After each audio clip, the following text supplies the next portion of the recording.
예, 오늘 화제가 됐던 이슈를 들여다보는 사건 추적 시간입니다. 사회부 황지원 기자가 나와 있습니다. 예, 황 기자, 첫 번째 사건부터 보면요. 급정지 하는 차량을 보고 놀란 사람을 두고 간 사람에 대해서 벌금형이 나왔다고요? 네, 맞습니다. 이 편의상 이 운전자를 A씨로, 놀라 넘어진 사람을 B씨로 하겠습니다. 네. 이 A씨는 지난해 8월 울산 동구의 한 도로에서 이 차량을 몰다가 횡단보도 앞에서 길을 건너던 B씨를 보고 놀라서 급하게 멈췄는데요. 당시 B씨는 킥보드를 타고 횡단보도를 건너고 있었습니다. 다행히 이게 실제로 부딪히진 않았지만요. 깜짝 놀라서 중심을 잃고 넘어졌는데요. 이 A씨는 곧바로 차에서 내려서 이 B씨의 상처를 확인했지만 큰 사고는 아니라고 생각했는지 자리를 떠났습니다. 결국 이 운전자 뺑소니 혐의로 벌금 300만 원을 선고받았습니다. 예, 그런데 차에서 내려서 상처를 확인을 했는데도 뺑소니 혐의가 적용된 건가요?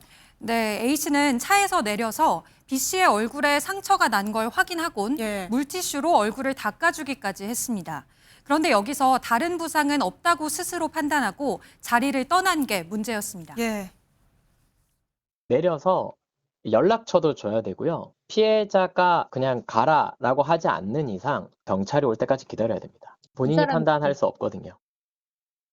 네, 피해자가 병원 이송이나 치료가 필요 없다는 의사를 적극적으로 표현한 게 아닌데 여기서 가버린 게 뺑소니라는 겁니다. 그러니까 스스로 판단하지 말아야 된다라는 건데 또 하나 짚어보면 실제로 부딪힌 게 아닌데 깜짝 놀라서 넘어진 것만으로도 혐의가 적용될 수 있는 건가요? 네, 그렇습니다. 이 부딪히지 않아도 차량에 과실이 있다면 비접촉 사고로 처벌받을 수 있는데요. 이번 경우에도 A씨가 몬 차량이 과속하다가 이 횡단보도 앞에서 일시정지를 하지 않고 B씨를 보고 급하게 멈춰서서 차량의 과실이 인정됐습니다. 저희가 비슷한 영상을 준비했는데 같이 보시죠.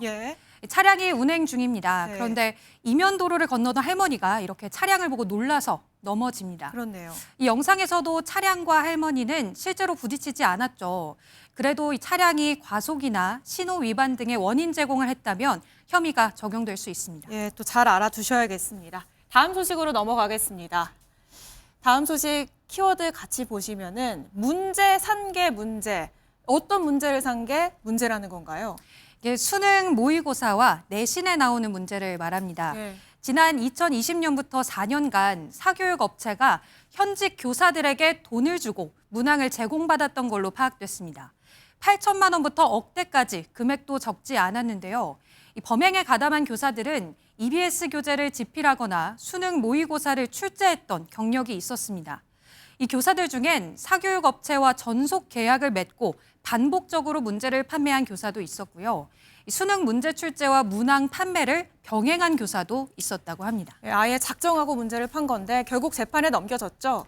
네, 무려 46명이 이 사교육 카르텔로 재판에 넘겨졌습니다. 전현직 교사 35명과 사교육업체 관계자 11명인데요.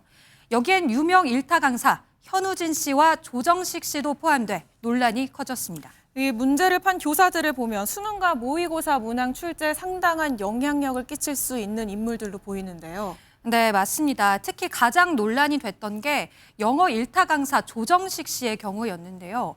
지난 2023년도 수능 영어 23번 문항과 조 씨가 낸 모의고사 지문이 사실상 일치합니다. 완전 똑같았나요? 네, 제가 문항을 가지고 왔는데요.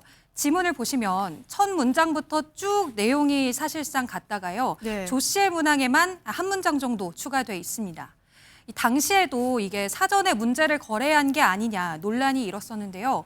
수사를 통해 정확한 거래 정황이 확보됐는지도 주목됩니다. 예, 지금까지 황지원 기자였습니다.